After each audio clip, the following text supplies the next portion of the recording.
Hey y'all. I want to come on to talk to y'all for a little bit about a taboo topic. Topic. Topic.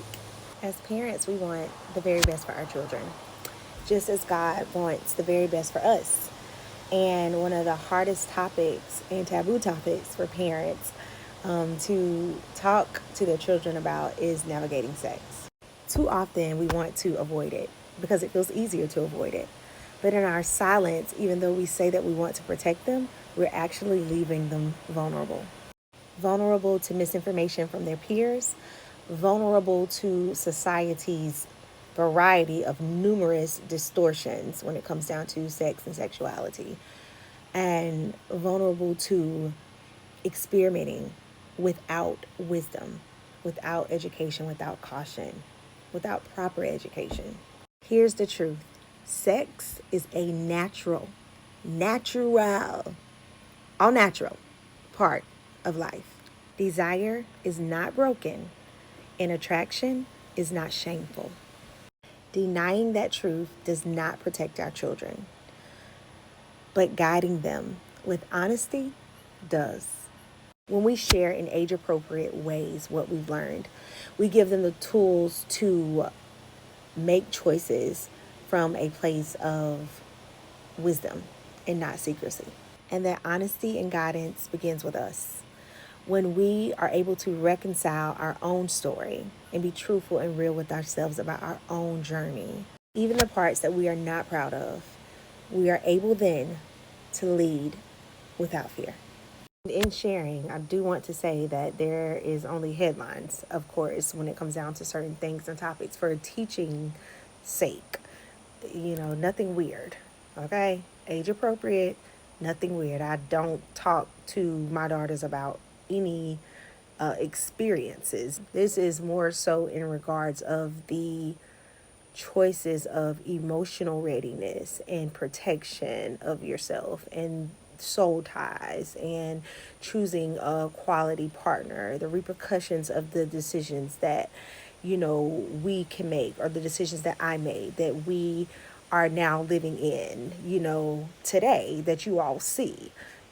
It's more along those lines. Not talk about anything weird, baby. Let's use wisdom and, caution and headlines when it comes down to it, because we need to be able to not be exploitive, with our children when we are talking about, rated R things.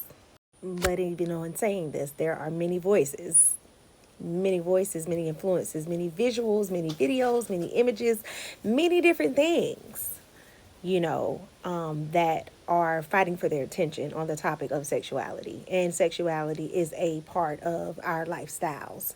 So depending on whether they enter it at the age of 45 when they get married, or whether they decide to explore when they get into college, or if they're already exploring in high school, or if they have experienced it by a form of their innocence being taken in their youth. Most people don't die virgins. And if they do decide to be in an intimate relationship with a partner and get married, it's still a discussion that needs to be had. And you, as the parent, giving voice to it and being proactive in that is 10 out of 10 versus being reactive. I know this firsthand as a mother. I was transparent with my daughters about my journey, the good, the bad, the ugly, even the struggles, as a survivor of childhood sexual abuse, and the impact that it had on me mentally, emotionally, psychologically, as well as in my choices and how it showed up later on in life with my attachment styles, as well as, me engaging in sexual activity, how it impacted me, and what that journey has looked like, and even leading me into, single motherhood. We've unpacked a lot of that. Not only mother to daughter, but also woman to woman. I went even as far as to enroll them into a week-long summer program that was based on sex education. Every day they were there from 8 to noon. And it was phenomenal. They got to learn a lot of information, a lot of knowledge. And both of those girls took 2 both of those girls. And both of them took two totally different paths. My oldest daughter became pregnant her second year of college. This isn't a failure of her worth, nor is it a failure of my parenting. It is the reality that we carry, each of us carry free will. As parents, we can plant seeds, we can give them tools, and we can speak truth, but we cannot make choices for our children. What we can do is prepare them, support them, and walk with them the best way that we know how as they build a life that they grow out of those choices that they make.